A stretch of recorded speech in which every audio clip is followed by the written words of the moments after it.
കായലും പച്ചവിരിച്ച പാടങ്ങളും കിഴക്കൻ മലനിരകളും ഒക്കെ ആയിട്ട് പ്രകൃതി അതിൻ്റെ എല്ലാവിധ സൗന്ദര്യങ്ങളും കനിഞ്ഞനുഗ്രഹിച്ച് നൽകിയിരിക്കുന്ന കേരളത്തിലെ ഏറ്റവും മനോഹരമായ ജില്ലകളിലൊന്നാണ് നമ്മുടെ സ്വന്തം കോട്ടയം. ഇത്രയൊക്കെ ഉണ്ടായിട്ടും ടൂറിസം മേഖലയിൽ ഇപ്പോഴും വേണ്ടത്ര ശ്രദ്ധ കിട്ടാതെ പോയ ഒരുപാട് സ്ഥലങ്ങൾ നമ്മുടെ ചുറ്റിനും ഉണ്ട്. ഇന്ന് നിങ്ങളെ അങ്ങനെ ഒരു സ്ഥലത്തിൻ്റെ കാഴ്ചകളിലേക്കാണ് കൂട്ടിക്കൊണ്ടു പോകുന്നത്. ഇതാണ് കോട്ടയം ജില്ലയിലെ ഈരാറ്റുപേട്ടയ്ക്കടുത്തുള്ള അയ്യമ്പാറ. ഇല്ലിക്കൽ കല്ലിൻ്റെയും വാഗമൺ മലനിരകളുടെയൊക്കെ അടിവാരത്തായിട്ട് വളരെ സീനിക്കായിട്ടുള്ള ഒരു ക്ഷേത്രം. രാവിലെ ക്ലൗഡ് ബെഡും വൈകിട്ട് സൺസെറ്റും ഒക്കെ കണ്ട് ചായയൊക്കെ കുടിച്ചിരിക്കാൻ പറ്റിയ അതിമനോഹരമായ ഈ സ്ഥലത്തിൻ്റെ കാഴ്ചകളൊന്ന് കണ്ടുവന്നാലോ? എല്ലാവർക്കും ARJ ട്രെയിൽസിൻ്റെ പുതിയൊരു വീഡിയോയിലേക്ക് സ്വാഗതം. ഈ ഒരു സ്ഥലത്തിൻ്റെ ലൊക്കേഷൻ വരുന്നത് നമ്മൾ ഈരാറ്റുപേട്ടയിൽ നിന്ന് വാഗമണ്ണ് പോകുന്ന റൂട്ടിൽ തീക്കോയിൽ നിന്ന് ഏകദേശം ഒരു 5 കിലോമീറ്റർ മാറിയിട്ടാണ്. തീക്കോയിൽ നിന്ന് ഇല്ലിക്കൽ പോകുന്ന ആ ഒരു റൂട്ടിൽ തിരിഞ്ഞിട്ടാണ് നമുക്ക് ഇങ്ങോട്ടേക്ക് പോകേണ്ടത്. ഞങ്ങളിപ്പോൾ രാവിലെ സ്ഥലത്തെത്തിയിട്ടുണ്ട്. അപ്പോൾ ഇവിടെ റോഡ് സൈഡിൽ വണ്ടി പാർക്ക് ചെയ്തിട്ട് ഈ പാറയിലൂടെ കുറച്ച് ദൂരം മുന്നോട്ട് നടന്നാൽ തന്നെ നമുക്ക് ഈ ഒരു സ്ഥലത്ത് എത്താൻ പറ്റുന്നതാണ്.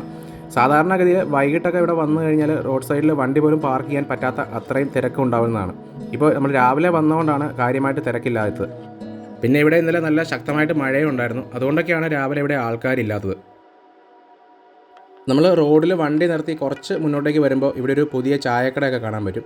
അപ്പോൾ ഇവിടെ വൈകുന്നേരങ്ങളിൽ ഇപ്പോൾ ചായ കുടിക്കാനായിട്ട് ആൾക്കാർ നല്ല തിരക്കാണ്. വൈകിട്ട് ചായയൊക്കെ കുടിച്ച് സൺസെറ്റ് കാണാനായിട്ട് ഇവിടെ പ്രദേശവാസികളൊക്കെ ധാരാളമായിട്ട് വരുന്നുണ്ട്. അങ്ങനത്തെ പ്രദേശവാസികൾ തന്നെയാണ് ഈ സ്ഥലത്തെ ഇത്രയും വൈറലാക്കിയത്.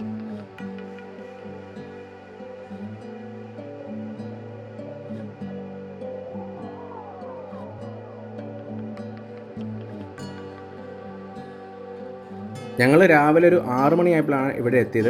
ആ സമയത്ത് തന്നെ അത്യാവശ്യം നല്ല രീതിയിൽ ക്ലൗഡ് ബെഡ് ഉണ്ടായിരുന്നു. തലേദിവസം മഴ പെയ്തുകൊണ്ട് തന്നെയാണ് ഇത്രയും രീതിയിൽ ഇവിടെ മഞ്ഞുള്ളത്. അല്ലാത്ത സമയത്ത് വന്നാൽ ചിലപ്പം ഒരുപക്ഷെ നിങ്ങൾക്ക് ഇത്രയും മഞ്ഞൊന്നും കാണാൻ പറ്റണമെന്നില്ല. സമുദ്രനിരപ്പിൽ നിന്നും 2000 അടിയോളം ഉയരത്തിൽ ഏകദേശം 40 ഏക്കറോളം വരുന്ന ഒരു വലിയ പാറയുടെ മുകളിലാണ് ഈ ഒരു ക്ഷേത്രം ഉണ്ടാക്കിയിരിക്കുന്നത്.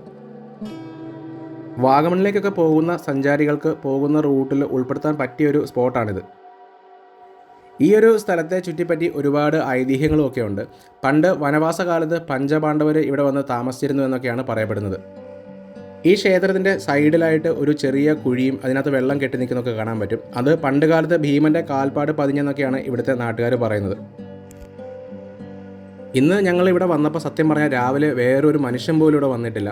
സാധാരണഗതിയിൽ ആൾക്കാർ ഇവിടെ സൺസെറ്റ് കാണാനായിട്ടാണ് വരുന്നത്. ഞങ്ങളും ഇന്നലെ തലേദിവസം ഇവിടെ സൺസെറ്റ് കാണാൻ വന്നിരുന്നു. പക്ഷേ നല്ല മഴയായിരുന്നുകൊണ്ട് വീഡിയോ ഒന്നും എടുക്കാൻ പറ്റാതെ തിരിച്ചു പോകേണ്ടി വന്നു. അതുകൊണ്ടാണ് രാവിലെ തന്നെ എണീറ്റ് വീണ്ടും വന്നത്. പക്ഷേ രാവിലെ ഇവിടെ ഇത്രയും മനോഹരമായ കാഴ്ചകൾ ലഭിക്കുമെന്ന് യാതൊരു പ്രതീക്ഷയുമില്ലായിരുന്നു.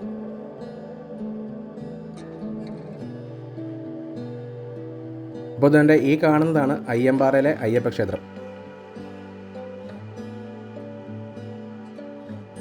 അപ്പോൾ നമ്മൾ രാവിലെ ഇങ്ങോട്ടേക്ക് വരുവാണെന്നുണ്ടെങ്കിൽ അധികം ആൾക്കാരും ബഹളമൊന്നും ഇല്ലാതെ സ്വസ്ഥമായിട്ട് ഇവിടെ കുറേ നേരം ഇരുന്നിട്ട് പോകാൻ പറ്റും. ഈ ഒരു സ്ഥലമൊക്കെ ഈ അടുത്ത കാലത്താണ് ഇങ്ങനെ പോപ്പുലറായി തുടങ്ങിയത്. ഇങ്ങോട്ടേക്ക് ഇപ്പോൾ ആൾക്കാരൊക്കെ കേട്ടറിഞ്ഞ് വന്നു തുടങ്ങിയിട്ടേ ഉള്ളൂ. ഇനി അധികം വൈകാതെ ഇവിടെ നല്ല രീതിയിൽ തിരക്കാവാനുള്ള ഒരു സാധ്യത കാണുന്നുണ്ട്. സ്ഥലത്തിൻ്റെ പേര് പോലെ തന്നെ ഇവിടെ എവിടെ നോക്കിയാലും ചുറ്റിനും പാറയാണ്. 40 ഏക്കറോളം വരുന്ന പാറയുടെ മുകളിലാണ് ഈ ഒരു ക്ഷേത്രം ഉള്ളത്.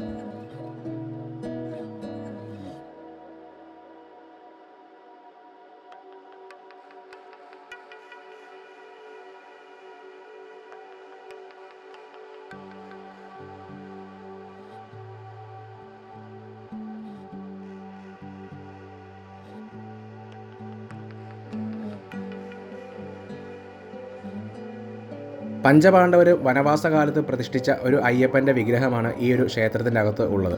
ഈ ക്ഷേത്രത്തിൻ്റെ ഏറ്റവും വലിയ അട്രാക്ഷൻ എന്ന് പറഞ്ഞാൽ തന്നെ ഇതിൻ്റെ ബാക്ക്ഗ്രൗണ്ടാണ്. ഇതിൻ്റെ ബാക്ക്ഗ്രൗണ്ടിൽ കാണുന്ന ആ വലിയ മല കണ്ടോ, അതാണ് നമ്മുടെ ഇല്ലിക്കൽ കല്ല്. അധികം നടക്കാനും മല കയറാനും ഒന്നും ഇല്ലാത്തത് കൊണ്ട് തന്നെ ഏത് പ്രായത്തിലുള്ള ആൾക്കാർക്കും ഇവിടെ വന്നു പോകാൻ പറ്റുന്നതാണ്. ഇങ്ങോട്ടേക്ക് വരുവാനായിട്ട് പ്രത്യേകിച്ച് പ്രവേശന ഫീസോ കാര്യങ്ങളോ ഒന്നും നിലവിലില്ല.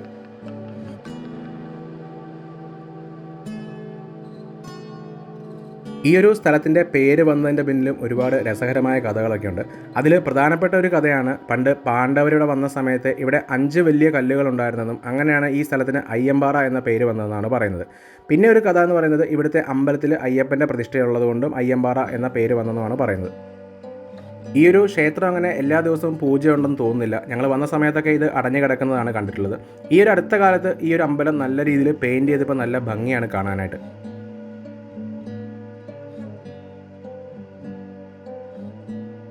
നാൽപ്പത് ഏക്കറോളം പരന്നു കിടക്കുന്നൊരു പാറ, അതിൻ്റെ ചുറ്റും മലനിരകളും കോടമഞ്ഞും ഒക്കെ ആയിട്ട് ഈ ഒരു അമ്പലത്തിൻ്റെ കാഴ്ചകളുടെ ഭംഗി എത്ര പറഞ്ഞാലും മതിയാവില്ല.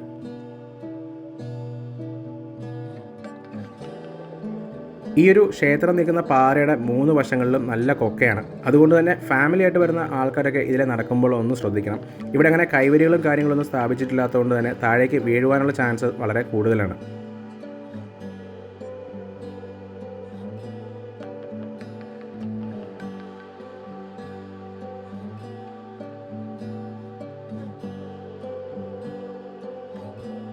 ഇവിടെ നിലവിലെ ടൂറിസം വകുപ്പ് അങ്ങനെ കാര്യമായിട്ടുള്ള പ്രവർത്തനങ്ങളൊന്നും നടത്തിയിട്ടില്ല.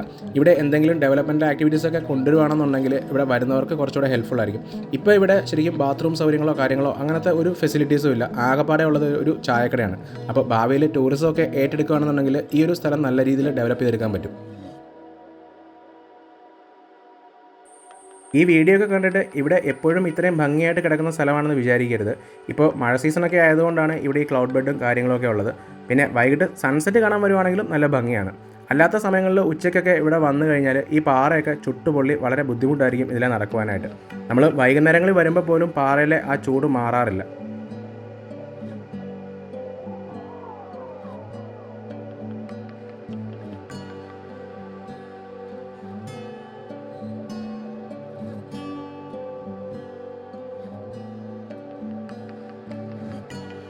അപ്പോൾ അയ്യമ്പാറയുടെ കാഴ്ചകളൊക്കെ നിങ്ങൾക്ക് ഇഷ്ടപ്പെട്ടെന്ന് വിചാരിക്കുന്നു.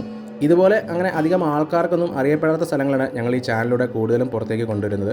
അപ്പോൾ ഇതുപോലത്തെ കൂടുതൽ വീഡിയോസൊക്കെ കാണുന്നതിനായിട്ട് തുടർന്നും ഞങ്ങളുടെ ചാനലൊന്ന് സബ്സ്ക്രൈബ് ചെയ്യുക. അതുപോലെ മറ്റുള്ളവർക്ക് ഒന്ന് ഷെയർ ചെയ്യുക. ഈ വീഡിയോ നിങ്ങൾക്ക് ഇഷ്ടപ്പെട്ടെന്ന് വിചാരിക്കുന്നു. ഇഷ്ടപ്പെട്ടാൽ ലൈക്ക്, ഷെയർ ആൻഡ് കമൻറ്റ്. അപ്പോൾ അടുത്തൊരു വീഡിയോയിൽ വീണ്ടും കാണാം. അതുവരെ ബൈ ബൈ.